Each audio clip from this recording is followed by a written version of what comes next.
Thank you for the very kind words, Monsieur Romreal. Secretary Albert Rosario, members of the Cabinet, Philippine Cabinet President, Ambassador Maria Teresa P. Lazaro, members of the Institut Francais de la Relation Internationale,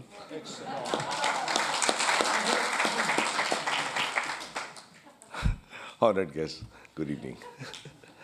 Separated though we are by great distances, France and the Philippines have a strong and enduring connection. The shared value we give to democracy and to defending it. The battle cry of your own revolution, liberté, égalité, et fraternité, spurred thousands to action around the world, including a Filipino clerk named Andres Bonifacio, whom we honor as the father of the Philippine Revolution. The links between our countries did not end with our respective revolutions. They would emerge stronger after a dark period in my country's history.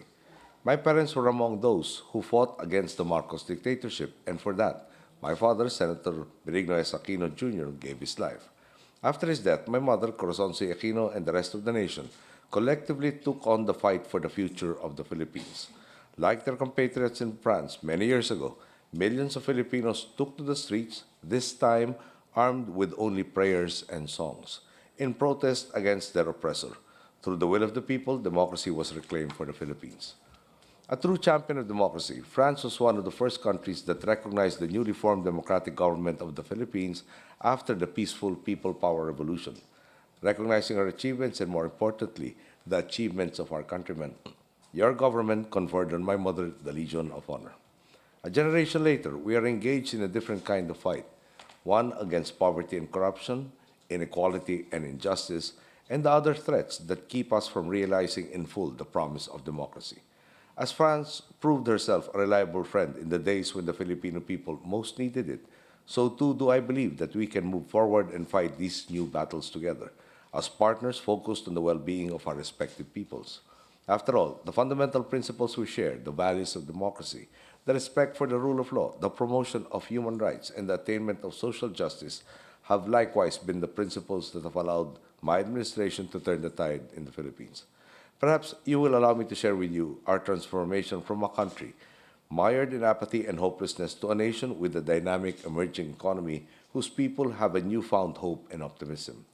When my administration came into office, we found the government in shambles and a people devoid of hope.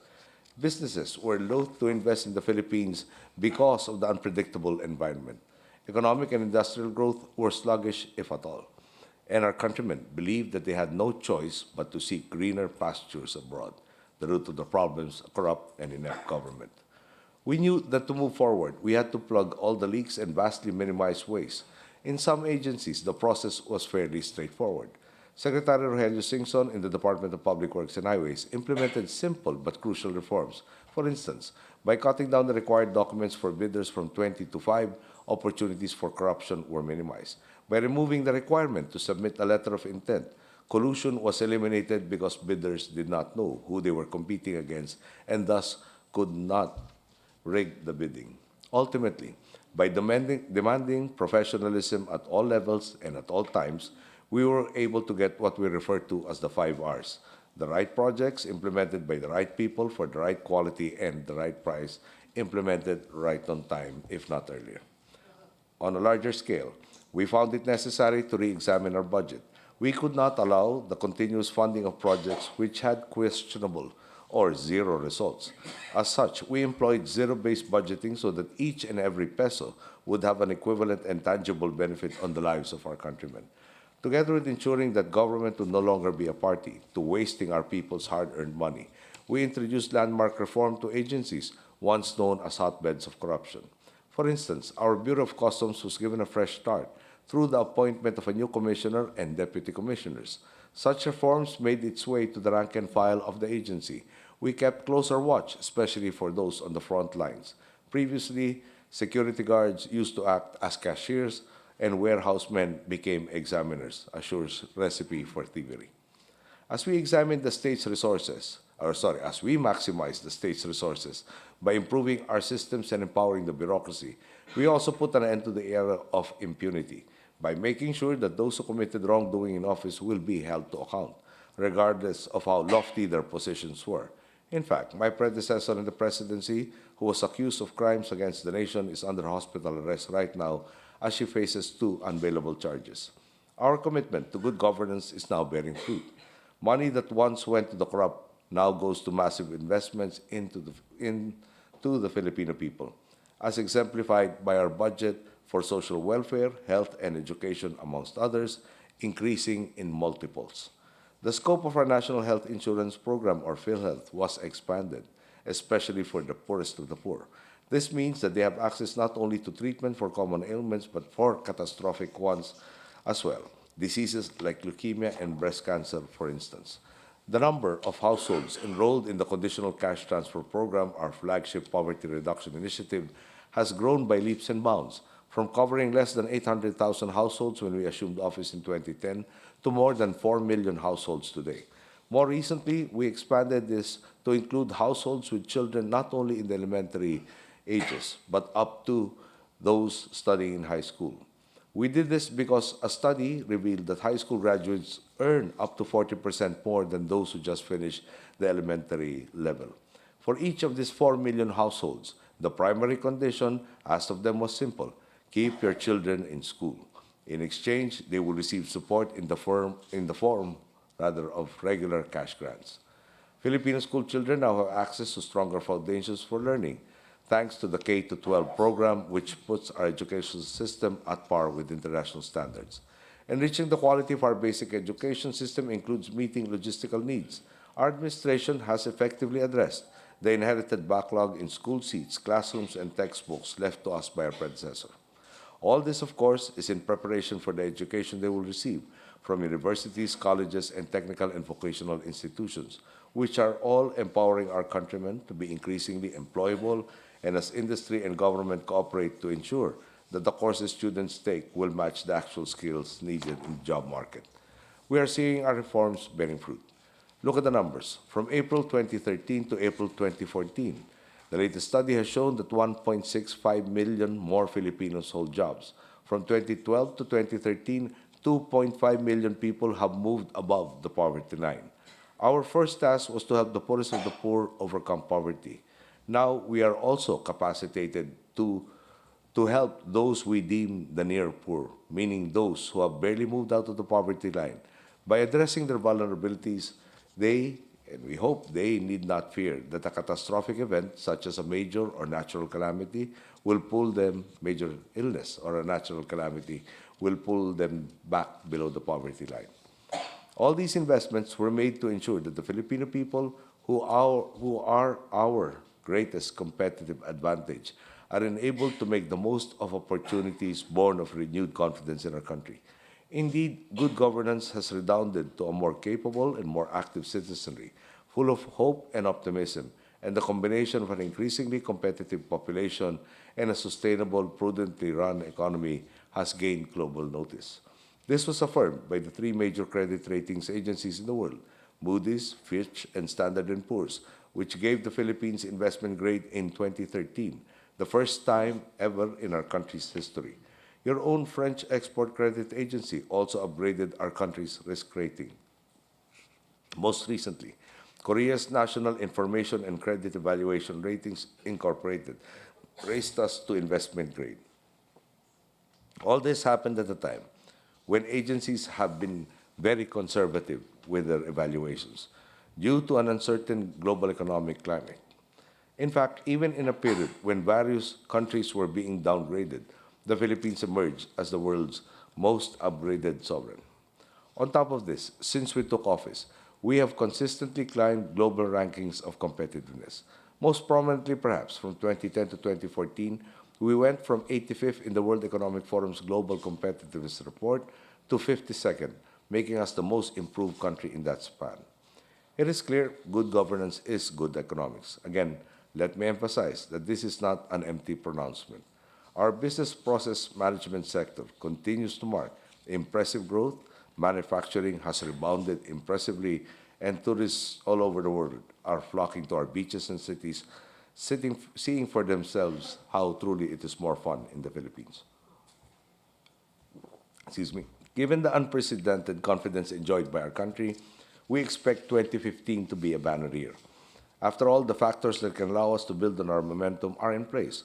We will be entering a demographic sweet spot by 2015, which will last for around 35 years. We have been investing in our greatest resource, our people, resulting in an expanding productive labor force now even more prepared to seize all the opportunities. We have a strategic location and vast potential to be a crucial hub of trade, investments, and services. Our economic turnaround is especially significant in light of the Association of Southeast Asian Nations formally integrating as an economic community in 2015. This is a milestone in the evolution of ASEAN as we pursue the common prosperity of our peoples and foster the peace and stability fundamental to continued development.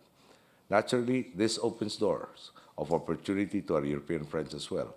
As a leader in many cutting-edge industries such as renewable energy, public transport, and aerospace, France, for instance, together with other EU member states, will find far greater potential for enhanced engagement with our country and our region.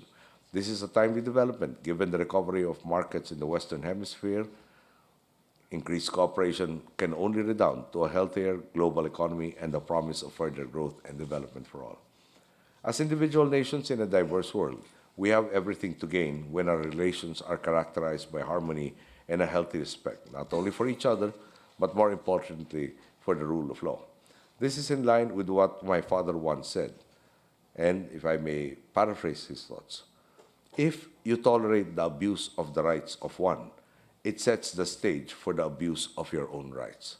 As responsible members of the international community, it is our duty to uphold the rule of law in every instance and to reject might and power when they seek to subvert the rule of law. The Philippines has consistently expressed its concern on rising tensions in our part of the world due to maritime and territorial disputes in the South China Sea. As has been reported by international news agencies the world over, there is an emerging pattern of aggression bent on establishing new realities at sea and in the air. These violations of international law pose a danger not only to claimant countries, but also to the entire international community since freedom of navigation and unimpeded lawful commerce are threatened. This is why we are advocating a peaceful resolution of the dispute. To do this, we are taking two tracks. First, through promoting the formulation of a binding code of conduct, and second, through arbitration, a mechanism which is embedded in the United Nations Convention on the Law of the Sea. We continue to invite other claimant countries to join us to accelerate the resolution of this very long-standing dispute, which has lately caused much tension in our region. The international community as a whole stands to gain when the rule of law is upheld, for only through such legal mechanisms can a truly just and stable world order be ensured. I believe that I share this idea with the European Union authorities and heads of government I have had the honor of meeting, who have manifested their support for the peaceful resolution of disputes based on the rule of law. Indeed, history has shown us how events halfway around the world can have a profound effect on our shores. No one can deny that our destinies are intertwined. It is therefore in all our best interest to take an active role in forging partnerships that ensure that our peoples are not left behind on the march to progress, and in so doing, perhaps create opportunities for other peoples as well. France has displayed a keen understanding of this belief, most recently and prominently in the aftermath of Typhoon Haiyan, recognized by some to be the strongest typhoon to ever make landfall and devastate the country. It left a large part of our country in shambles, lives were lost, families separated or displaced. The need for both immediate and long-term recovery was enormous, and in the face of that enormous need, the entire world, France included, gave an overwhelming response. All levels of society, from the French government down to companies and non-governmental organizations to ordinary French citizens, demonstrated their generosity to their Filipino friends, and we are truly grateful for this solidarity. Ladies and gentlemen, climate risk and threats to the rule of law are only some of the challenges that today's world sets before us.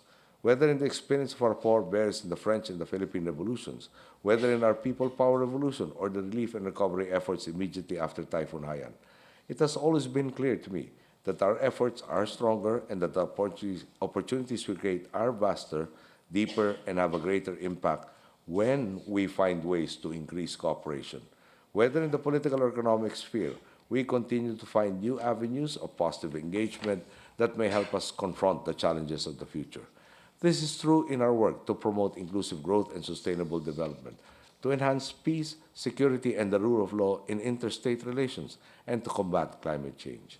As a global community, we have to make a choice. Either we combine our strengths and tackle our shared challenges together, or fall individually to the problems that threaten all of us. Asia, Europe, and the rest of the world need to work together to ensure a stable environment and a brighter future. I believe that a reinvigorated Philippines-France relationship can contribute greatly to achieving this endeavor. As partners who have worked together, though perhaps indirectly for centuries, to preserve democracy and its fruits, the Philippines and France can continue to stand together, working towards the benefit of our citizens and of the entire world, through a renewed commitment to the values our nations hold dear: liberty, equality, and fraternity. Thank you for your attention. Good evening.